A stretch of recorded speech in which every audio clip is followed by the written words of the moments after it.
until I met you and Joel, I've really let go of my faith because we were invited to leave him home. Have you considered an exorcism for your son? Oh, I have no desire to come to your church ever again.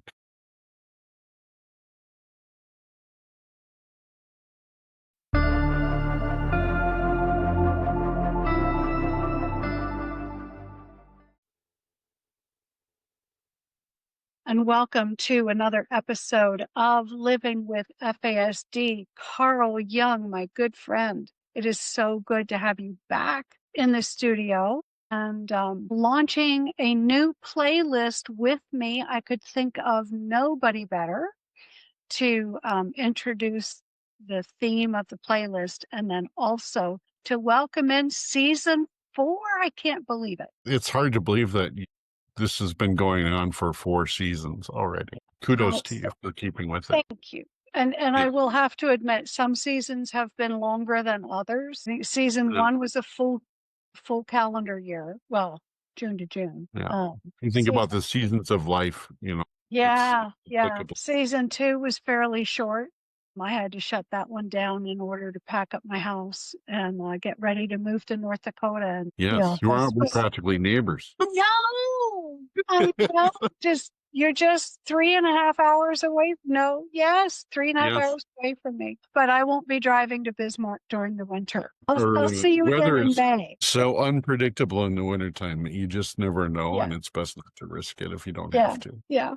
And then season 3 was, half of a year at once a week. And then the second half was every other week because it was my season of surgeries. But I am back. Yes. I get the health implications. I understand that. Yeah. But that like life, you have to roll with what happens. Nothing is ever 100% for sure ever going to happen. So you take each day as it comes or each season as it comes and just keep moving forward. Absolutely. So this season that we're starting, I'm starting with a new playlist. What's going to make this distinct from the other themes that we present on Living with FASD, like there's a living experience playlist. And every guest I have that lives with FASD will also be in that playlist. So you can find that episode in either place. Wonderful. Yeah. So, if the audience hasn't been able to pick it up by now, Carl and I are really good friends. Both have living experience. Both have a lot of health challenges that came with FASD. And we both have a somewhat warped sense of humor. And we just enjoy the dickens out of one another. So right. Yes.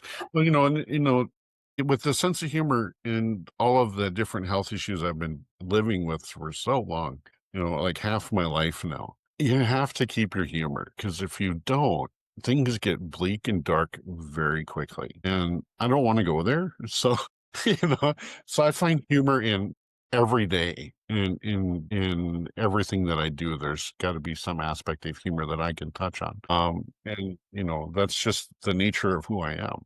I've incorporated it in every aspect of my life. So, and part of my career was in the medical field. Whether you're a doctor or a nurse or what have you, if you work in a hospital, you get a pretty warped sense of humor.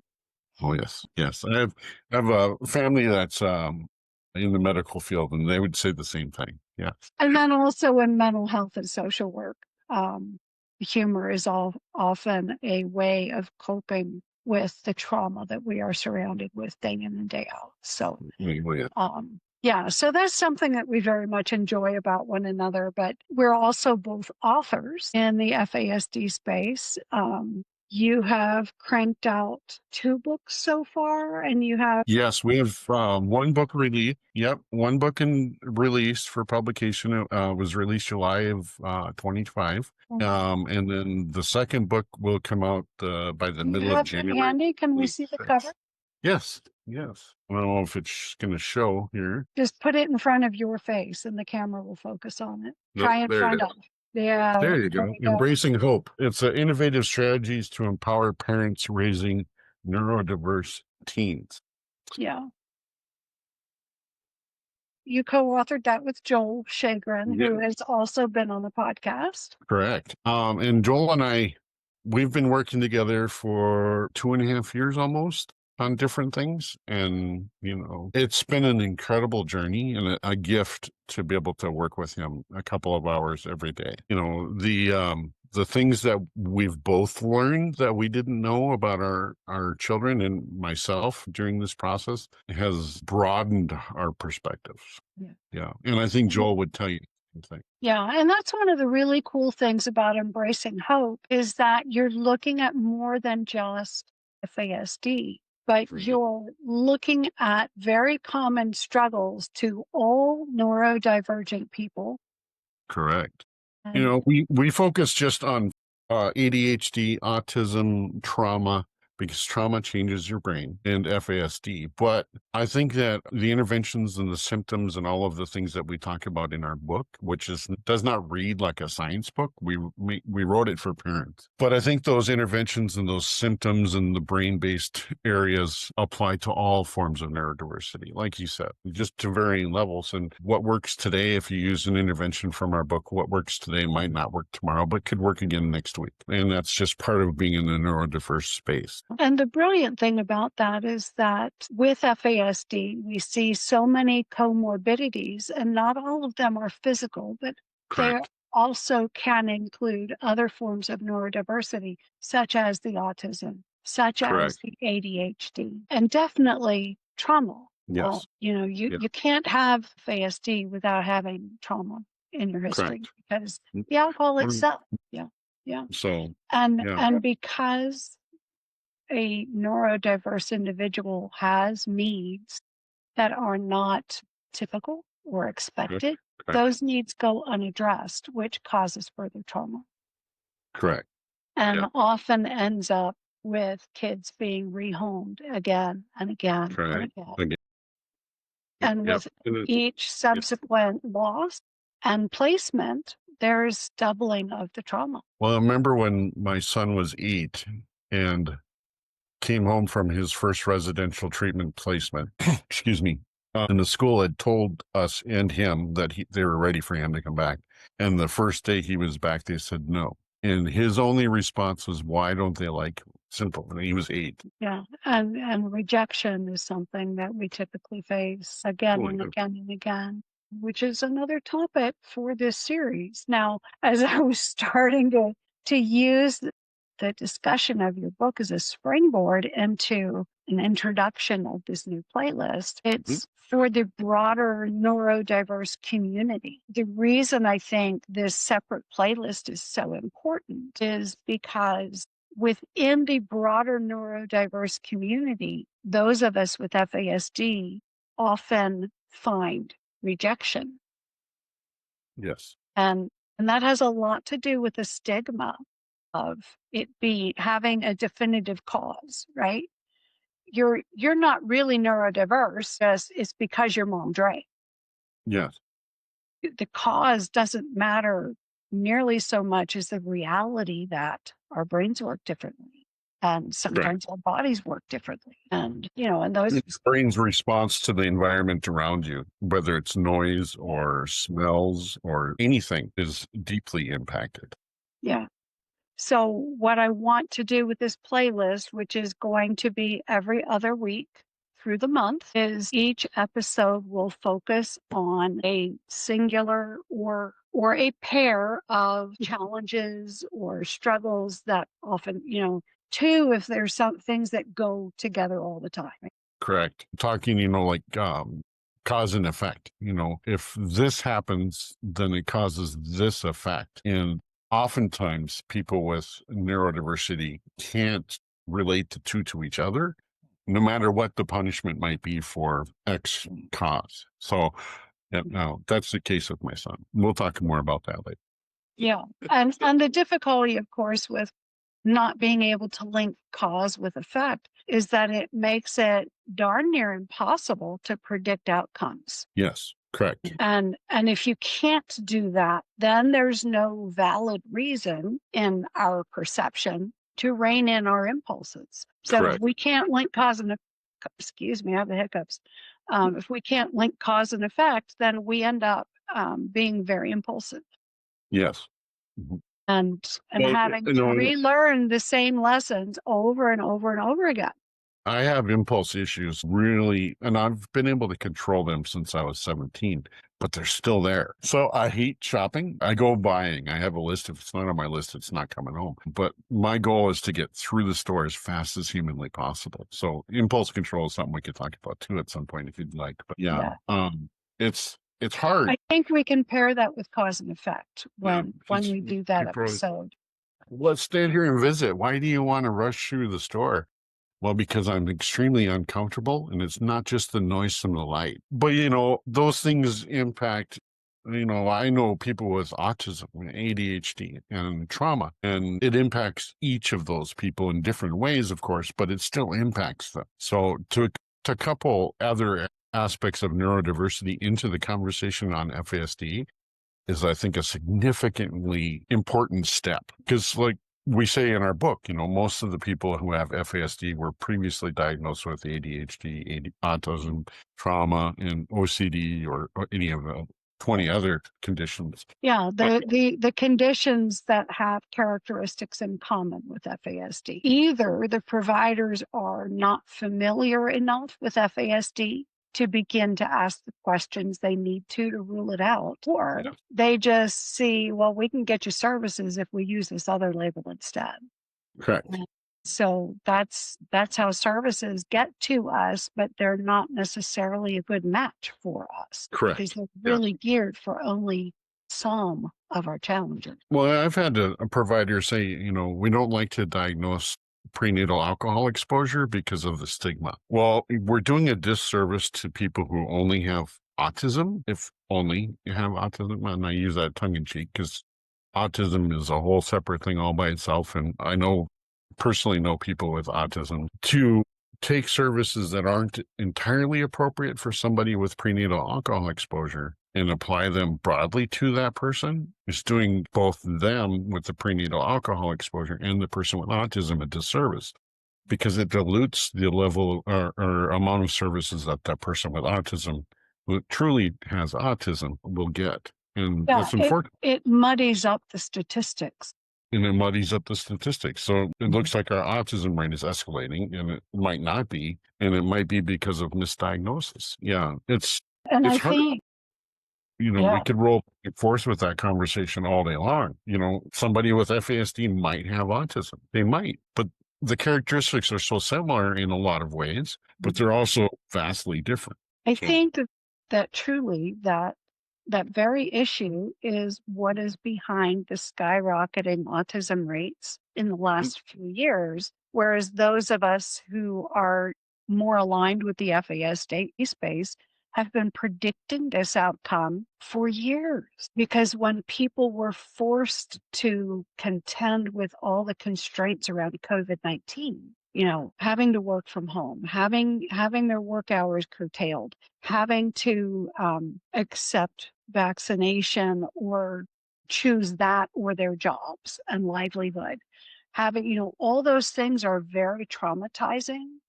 Having a social life curtailed. I mean, it just goes on and on and on. And alcohol sales rose by 40%.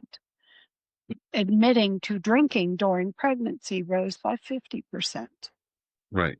So we've been predicting this. The study I saw from Dr. Philip May was 1 in 7. That's 14%. But our diagnostic rate for prenatal alcohol exposure is not 14%. It's 5%. You got those mixed up. 7.1%, which is 1 in 14 people. But the number I saw was 1 in 7. I'll make sure of that before. Yeah. Either way, either one is a lot more than the 1 in 20 that we felt last year was valid. Yeah. Yeah. And he had talked to us in a FASD Now meeting, I think it was a couple years ago, but because he did not have his study published yet, we held with the 1 in 20 or 5%. Yeah. And the other thing too is, in order to further verify the number, they need to replicate the study in other locations other than the 4 primary communities he used to do. Yeah. Yeah. Yeah, that's his latest research, and it was, I think, I don't remember what year he did.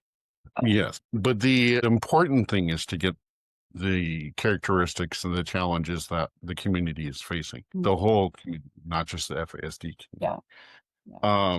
And to be able to show the relationship between the various challenges that people see, the challenges of diagnosis and things along those lines, and the characteristics of each of those challenges, I think will broaden your audience base. And I think it's a wonderful thing. I do too. And another advantage of this playlist and broadening it out to the larger neurodiverse space is that I can invite experts in whose expertise is with other forms of neurodivergence. And it will also help them to be more accepting of people with FASD Correct.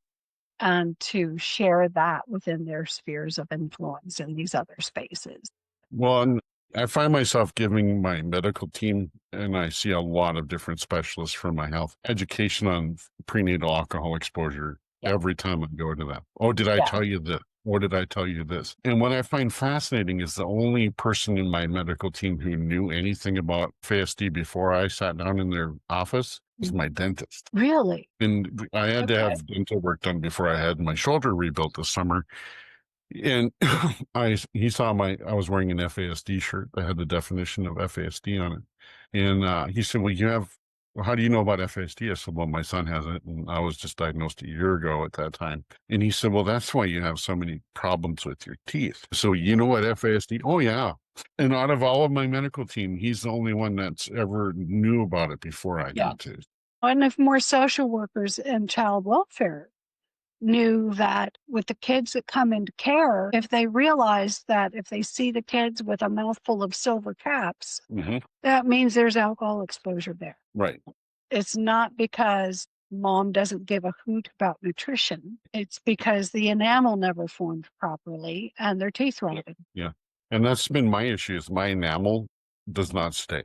Yeah, it's always eroding and having to be covered up with whatever the latest trend is, or the tooth is removed completely. So on my upper, I'm missing almost half of my teeth, but not enough to qualify for dentures yet. Yeah, I have a lot of caps too now. So it is what it is. You just. Unfortunately, I was in my 50s at that point. Anyway. Oh yeah. My problems haven't been all that long, but. No, I started losing teeth when I was in the Army. That was even long before I first got my first major illness. That was in 91 when I had my first tooth pulled. So yeah. And prior to that, I've been told I had perfect teeth and would never have any issues. Okay. Little they know. Yeah, little do they know. Oh, but there's people that are uncomfortable talking about things that like the brain or their health or their teeth. And this is all a part of the whole package that is Carl. And if I can't talk about my FASD, my brain, or my neurodiversity, or have you staring at my teeth and then have me address it, then how are we going to converse about anything? So, there are topics that are off limits, So, but we need to be able to talk freely. Yeah.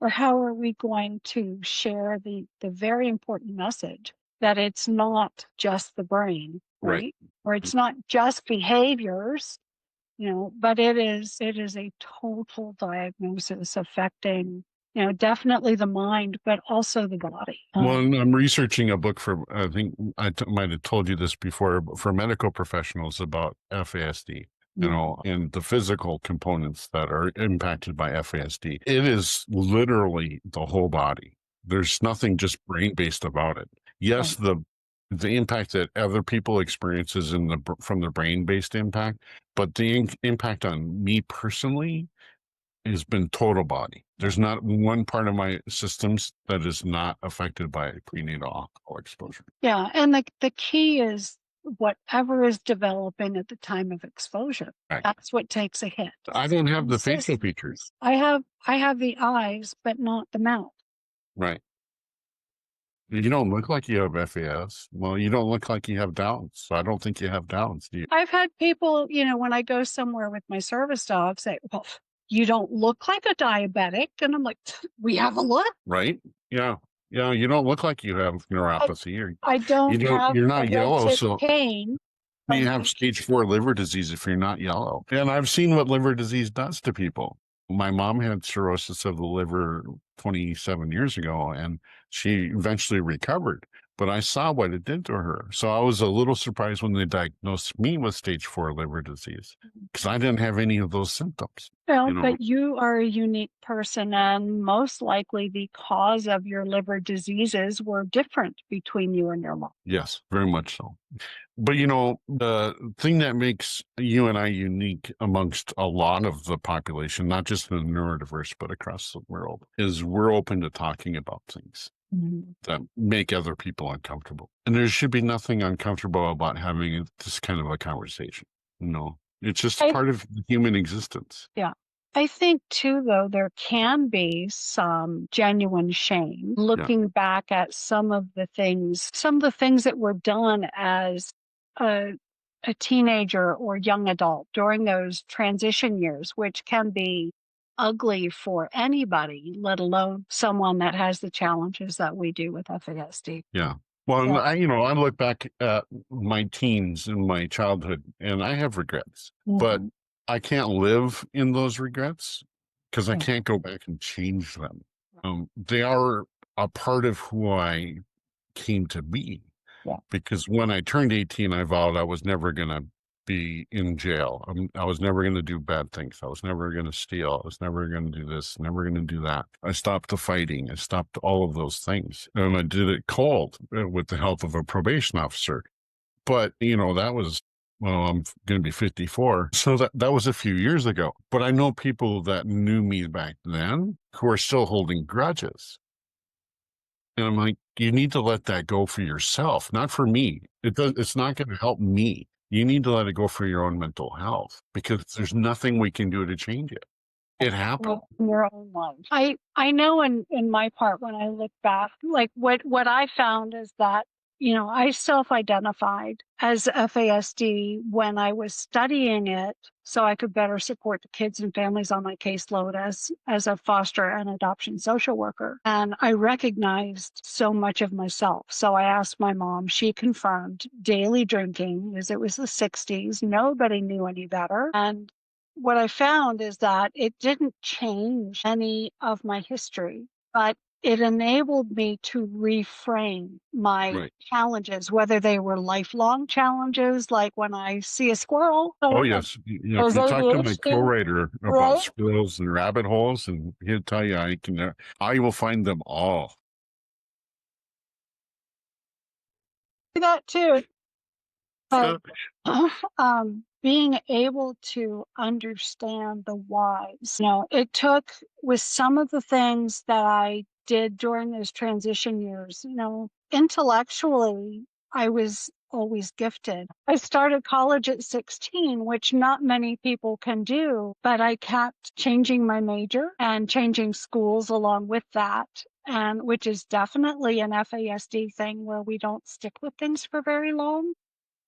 Yeah. And I also had some social troubles. Socially, I was not ready for college at 16. And so I had some judgment problems that people couldn't grasp. It's like, you're so smart. How could you do blah, blah, blah? And finding out my diagnosis helped me reframe that and give myself the grace and compassion to see myself differently. Yeah. And that truly has been life-changing. It's what led me to write Sip by Sip. Well, I didn't start college until I was 24. And I listened to so many people who told me I would never make it to college, so I shouldn't even try. And I started college because I got laid off from my job in construction. And then I proceeded to go to school for 13 years. I ended up quitting for health reasons, and my son needed me full time, not devoted to school and him. And the rest of my family needed me as well. I kind of thrive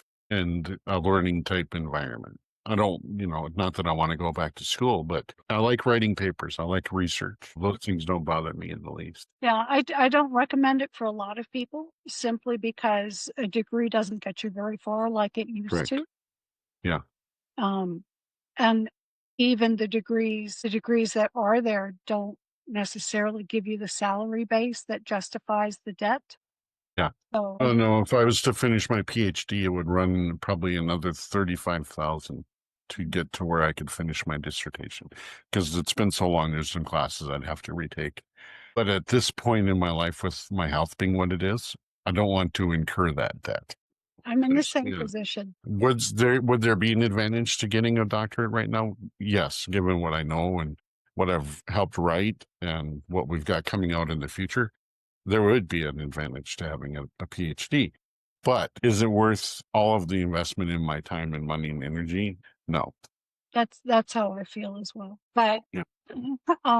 I think with this neurodiverse playlist, we're going to be coming back with the themes of these are some of the challenges we have in helping people to recognize whether they also share that struggle or Mhm. challenge, and what are some ways they can support that, Well, accommodate that. I like the term challenge versus behavior versus symptom. Challenge addresses what that person's struggling with. To them, it is a significant struggle. And the person who is tasked with helping them or is running a school or medical or whatever you want to talk about often is seeing a behavior and not the challenge. And if we can reframe that viewpoint, we could do significant steps and strides forward for the neurodiverse community. Yeah, and there's a common phrase out there that FASD is a brain-based disease with behavioral symptoms, and I don't like that Right. because it is also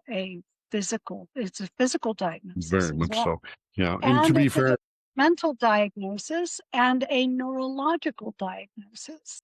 the alcohol related neurological development is one of the under that umbrella.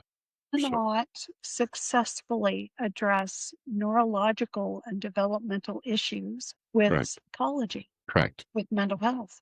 Cannot. No, and there are psychologists right here in North Dakota that will not diagnose with prenatal alcohol or FASD. Will not, absolutely refuse. And they're speaking for the broader neurodiverse community on different councils. They may be experts, they may have all of the pedigree, but they're doing a disservice to the community, in my opinion. This is my opinion. Whereas somebody with lived experience, we're either raising a child with neurodiversity or being neurodiverse themselves, would have a different viewpoint. Yeah. So Yeah.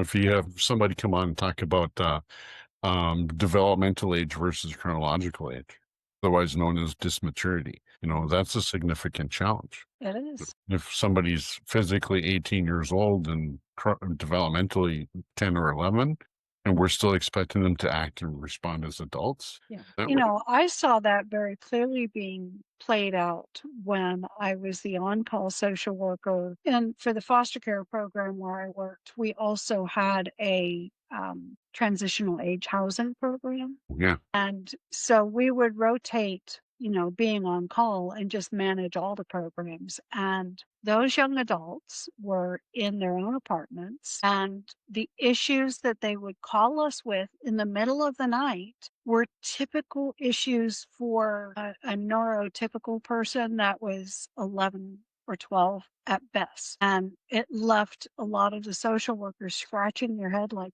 you gotta be kidding me. I gotta get up for this. And because they didn't have the appreciation that developmentally those young adults were just well, I'm guilty of asking the simple question of my son: why can't you just act your age? uh, He couldn't. It's not that he wouldn't; it's that he couldn't. There's a huge difference. and if we can accept that developmentally we grow at different rates, and that's one of the beautiful things that Facets pointed out when I was training with them is that different skill sets have different developmental paces. Yes, very Um, much so. Yeah. comprehension of language has a different developmental pace than problem solving, Right, than very much so. Yeah. physical coordination.